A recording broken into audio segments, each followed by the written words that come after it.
Hi, I'm Jill with the West Regional Branch of the Mobile Public Library, and today I want to recommend a book. This is another selection I had for my book club, and this is another one of those ones that most of the club enjoyed it. We did have a couple people who didn't particularly like it, but for the most of us enjoyed it.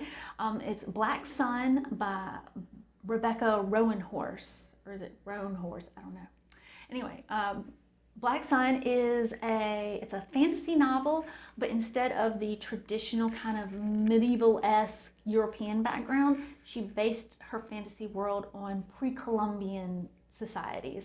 So that's one of those things that's, on one hand, it's very interesting and different, because if you've read a lot of J.R.R. Tolkien and all the various fantasy things that were inspired by him, you might be a little tired of that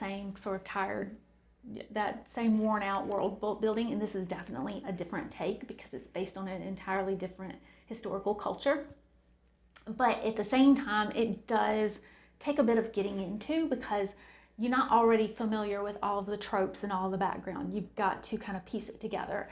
And now the author does do a really good job of giving it to you as you need it to understand the story. So she doesn't do those like big info dumps that are so boring to read through, but it does take you a little while to get your bearings. So I think that is one of the things that kind of turns some readers off.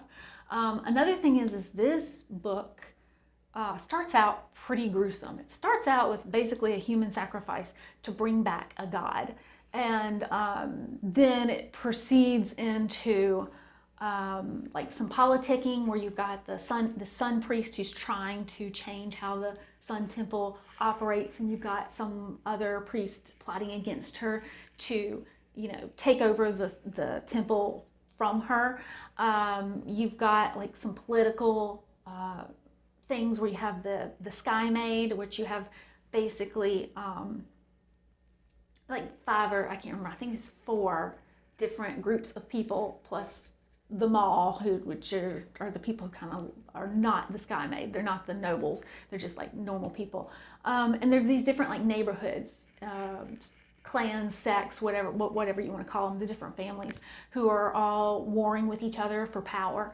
And then you have the 2, Serapio and Zayala, and Serapio is supposed to be the crow god incarnate to come and take over from the sun priests, basically, through war and death to kill them. And then you got Zayala, who's she's just your normal kind of sailor who wants to, drink and party and make money from, trading goods and stuff like that.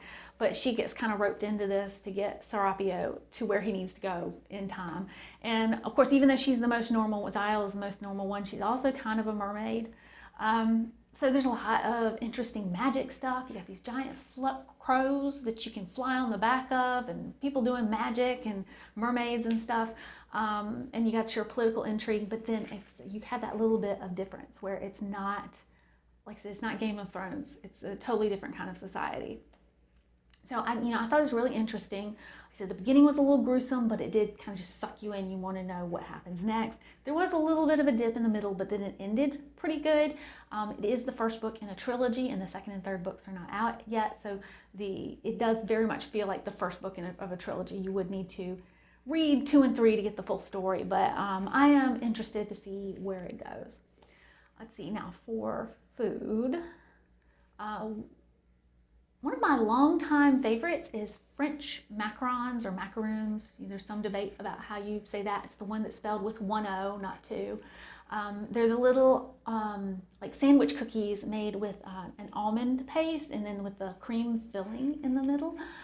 They are extremely expensive because they are kind of difficult to make, but when you have a good one, where they have that little bit of crispness on the outside and the chewy cookie and the creamy insides, they are just so good. So I do highly recommend those. If you have not tried them, because like, oh, I'm not paying that much for a sandwich cookie, I would recommend trying one time. They are really delicious. Anyway, leave me a comment down below about what you have been reading and eating lately, and I'll see you next time. Bye bye.